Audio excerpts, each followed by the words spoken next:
Cette semaine, je ne suis pas à Las Vegas. Zuckerberg a décidé de faire son job et Lyon est l'endroit idéal pour créer sa boîte.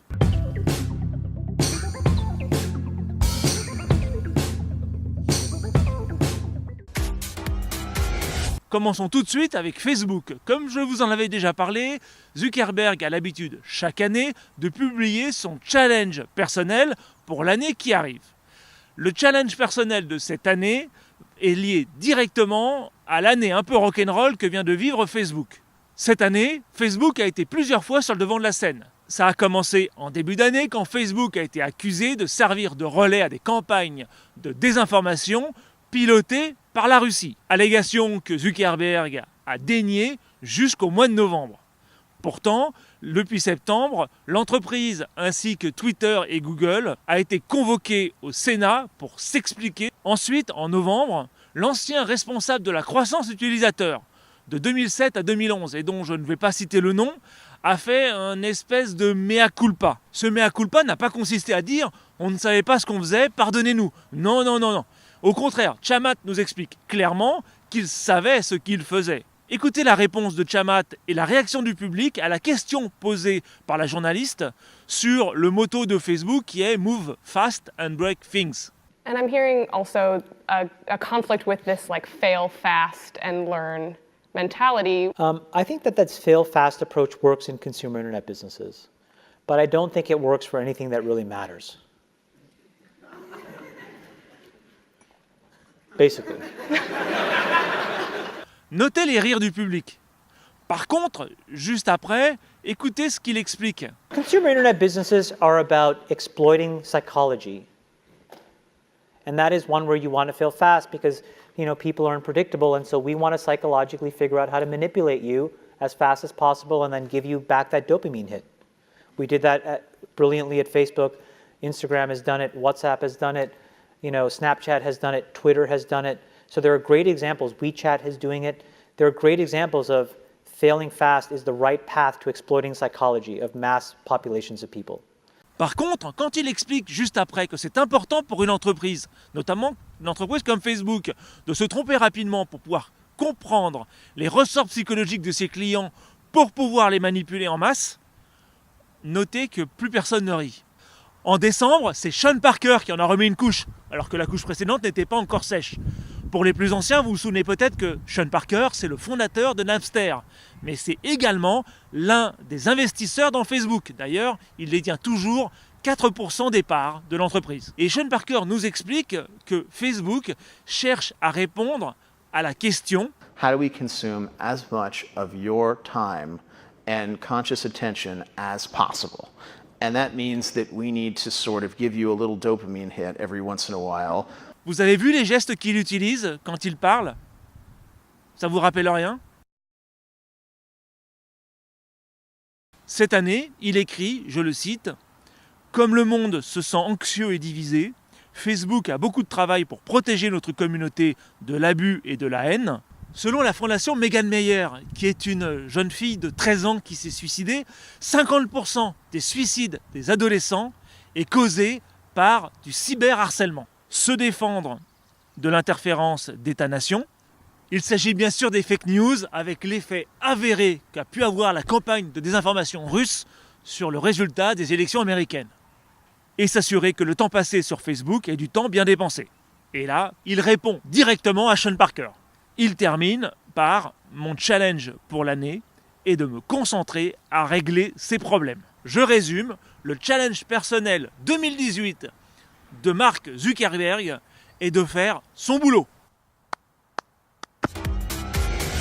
Cette semaine, Twitter a publié sur son blog un droit de réponse au post Facebook qui avait été publié la semaine dernière contre Jack Dorsey qui l'accusait de ne pas obéir à ses propres règles d'utilisation. En résumé, Trump ne sera jamais bloqué pour deux raisons.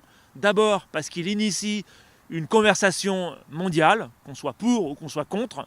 Et la seconde, parce que ce n'est pas à Twitter de bloquer le président des États-Unis. Dans la même semaine où on parle beaucoup de SpaceX pour avoir mis en orbite un satellite espion américain qui a le nom de code de Zuma et qui n'aurait pas fonctionné lors de sa mise en orbite officiellement, On revient sur Tesla qui a annoncé cette semaine qu'il ne parviendrait pas à atteindre la cadence de 5000 Model 3 fabriqués par semaine à la fin de ce trimestre, alors que ça avait été annoncé et confirmé par Musk l'année dernière. Alors je ne sais même pas pourquoi je relais cette news, tellement c'est habituel que Tesla ait du retard. D'abord parce que c'est culturel, ensuite parce que le vrai sujet, la vraie priorité de Tesla, c'est cette Gigafactory et pas la Model 3. Maintenant, je comprends toujours pas pourquoi est-ce que la crédibilité de Elon Musk n'est toujours pas entamée, alors que même si la voile claque, j'ai l'impression que la quille prend un peu l'eau quand même. Nous ne sommes pas le 1er avril, ceci est une nouvelle sérieuse, même si elle est un peu what the fuck. Philip Morris a annoncé qu'ils allaient arrêter la cigarette. J'ai bien dit la cigarette, pas le tabac. Dans un manifesto publié sur leur site, Philip Morris annonce qu'ils vont aider les fumeurs à arrêter de fumer des cigarettes, donc les cigarettes qui font de la fumée, pour passer à des alternatives comme la e-cigarette ou à des cigarettes de tabac chauffé. En faisant ça, Philip Morris ne se réinvente pas comme BSN l'a fait quand ils sont devenus Danone, en passant du verre au yaourt, entre autres. Il ne se réinvente pas non plus comme a pu le faire Abercrombie & Fitch, qui vendait du matériel pour camping et du matériel de chasse. Demandez à Ernest Hemingway. Non, tout ce qu'ils font, c'est simplement de l'amélioration continue en s'adaptant au marché d'aujourd'hui.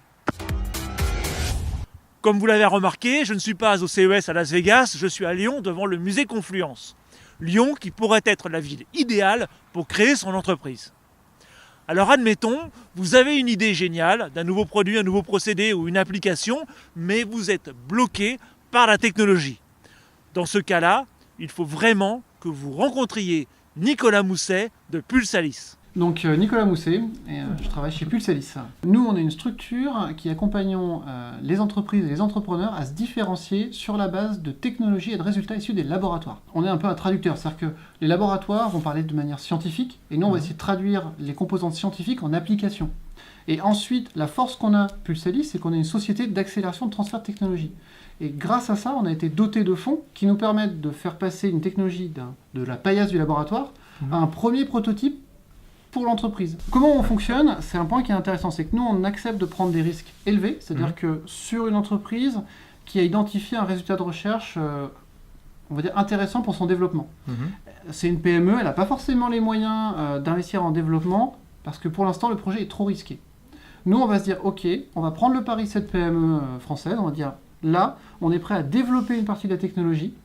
Par contre, l'assurance qu'on prend en contrepartie, c'est qu'on va garder l'IP. Si à la fin du programme de développement, la technologie est arrivée à un niveau suffisant pour que l'entreprise dise « là c'est bon, je suis convaincu, je l'achète », là il y aura des coûts, mais du fait qu'on est aussi une structure qui est là pour aider et accompagner le développement des entreprises, on a des modalités qui sont adaptées aux capacités de chaque personne. Un entrepreneur est venu nous voir en disant « voilà, je recherche une technologie ». Nous on a regardé dans notre portefeuille de technologies, on a dit « voilà un petit peu ce qu'on a ». Il nous a sélectionné 3 technologies, il a ensuite rencontré les différents chercheurs. Ça, il y a eu un bon match entre lui et un chercheur, et depuis, ils ont, on va dire, créé l'entreprise. C'est-à-dire que nous, on est positionné aussi très en amont de la création, si je prends la création d'entreprise, et on va s'appuyer ensuite sur d'autres partenaires qui vont nous aider à faire s'envoler les entreprises. Nous, on est là pour générer, on va dire, la création sur des bases solides, technologiques. Merci Nicolas. Avec plaisir. Est-ce qu'on peut aller voir ce qui se passe peut-être dans l'espace de coworking, là où on accueille? Oui. Pas de souci, on peut y aller. Ok, à tout de suite. Donc voilà, votre prototype est terminé grâce à l'aide de Nicolas Mousset qui vous a mis en relation avec l'écosystème des laboratoires lyonnais. Maintenant, il faut passer à la commercialisation. Pour cela, il faut vraiment que vous rencontriez Lorraine Jia. J'ai des startups qui sont en train de faire du yoga, donc c'est pour ça que je fais envie. On est la CPME du Rhône, on aide les petits patrons, TPE, PME. CPME for Startup, donc qui est né en 2015. L'idée, c'est d'aider nos adhérents justement à s'acculturer de toute cette nouvelle économie et de pouvoir eux aussi construire, se digitaliser, aller vraiment vers tout cet univers startup. Et en même temps, il aide les start-upers à se développer. Donc on peut venir ici sans avoir créé d'entreprise, en ayant juste une idée et en ayant besoin d'un endroit pour se regrouper. Nous, on n'est pas incubateur, on n'est pas accélérateur, on est sur la commercialisation, vraiment sur la mise sur le marché. Donc il faut déjà avoir un produit, notamment peut-être développer avec vos amis de chez Pulsalis. Par exemple, chez EM Lyon, chez Jean Moulin, chez Lyon Startup, on travaille avec tous les incubateurs, tous les accélérateurs sur Lyon. Mais nous, voilà, on se différencie et là-dessus, notre offre, elle est unique. On est vraiment sur la commercialisation. D'accord. C'est en s'appuyant sur tout notre réseau d'entrepreneurs. On a 3500 adhérents sur tout le territoire. Et on va s'appuyer sur ce réseau. On va s'appuyer sur notre réseau institutionnel qui est très fort sur tout le territoire. On va s'appuyer aussi sur notre réseau grand groupe. Et on va après créer des synergies entre les startups et, et la PME traditionnelle. Donc ça se matérialise par cet endroit où les adhérents traditionnels viennent rencontrer nos start-upers. On a ce qu'on appelle un book des compétences. Si par exemple un adhérent traditionnel se dit je ne sais pas ce que c'est que le crowdfunding, il vient. Et je match moi avec une start-up et tout pour qu'elle puisse lui parler et lui montrer que c'est aussi accessible à lui. C'est pas parce qu'il est traditionnel, dans une économie traditionnelle, qu'il ne peut pas non plus lui aussi passer par ce côté. Merci beaucoup. De rien.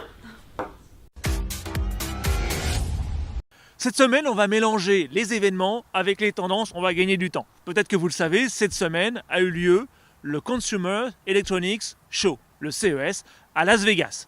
Pour ceux qui ne connaissent pas, le CES, c'est la foire de papy de Paris, dans laquelle vous avez du drone à gogo, de la bagnole autonome, des caméras 360, des casques de réalité virtuelle, des nouveaux Samsung, des écrans souples, des trucs pour mieux dormir, des toilettes connectées, des camions à pizza autonomes. Bref, toute une tripotée de gadgets que si tout le monde se mettait à les acheter, nous serions en pénurie de centrales nucléaires. D'ailleurs, je ne sais pas si c'est le karma ou le hasard, mais le CES 2018 a subi de nombreuses coupures d'électricité.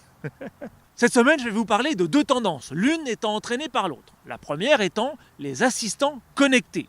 Nous n'avons pas encore les chiffres de vente pour décembre, pour savoir combien de personnes ont offert un objet connecté à un membre de leur famille, mais je pense qu'aujourd'hui, vous connaissez tous quelqu'un qui a un assistant personnel contrôlé par la voix chez lui. Tout ce que l'on sait, c'est que Amazon a 70% du marché des assistants personnels contrôlés par la voix, et que donc il se vend 2 Alexa pour un Google Home. A priori, les consommateurs préfèrent appeler leur assistant personnel par un nom de call girl biélorusse, plutôt que Hello, Google. Hey, you're okay. That's something from the Google. alphabets. You have to say, hey, Google, or okay. Hey, Google. Okay, Google.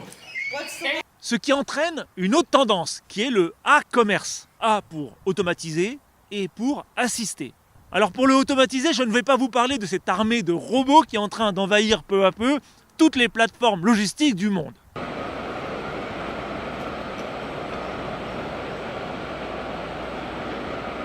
Non, je vais plutôt vous parler du bouton Dash, qui est un bouton unique, qui est connecté à votre Wi-Fi et qui entraîne une action déterminée. Par exemple, si vous n'avez plus de lessive, si vous n'avez plus de capsule Nespresso ou si vous n'avez plus de préservatif, vous appuyez sur le bouton et automatiquement vous êtes livré chez vous quelques jours plus tard. Je pourrais également vous parler de l'application Digit, qui est connectée directement à votre compte bancaire et qui, en fonction de vos habitudes de dépenses, va débiter de temps en temps des petites sommes pour les mettre de côté. Si pour le côté automatisé, on commence à comprendre comment ça fonctionne et comment l'utiliser à bon escient ou à mauvais escient pour développer ses ventes et maximiser ses capacités logistiques, le A de assister, lui, est beaucoup plus mystérieux. Si beaucoup d'entreprises travaillent déjà sur le côté automatisé, que ce soit en amont dans leur plateforme logistique ou en aval au niveau des clients, que va-t-il se passer quand on va passer une commande en utilisant la voix via son assistant personnel? Comment, en tant que marque, peut-on être certain que Alexa, Google Home ou bientôt Apple qui va se mettre sur le marché répondent le nom de votre marque à la question qui est posée? Autre question, quel impact va avoir sur l'environnement le fait de se faire livrer les produits un par un? Merci de m'avoir suivi jusqu'ici. Vous pouvez vous abonner à YouTube sur ma chaîne No One is Innovant pour être tenu au courant des prochaines publications. Vous pouvez également me suivre sur Facebook sur ma page Benjamin Chaminade. Et surtout, n'hésitez pas à me laisser des commentaires ou peut-être me donner des idées de sujets que je pourrais analyser ou approfondir. Et je vous dis à la semaine prochaine.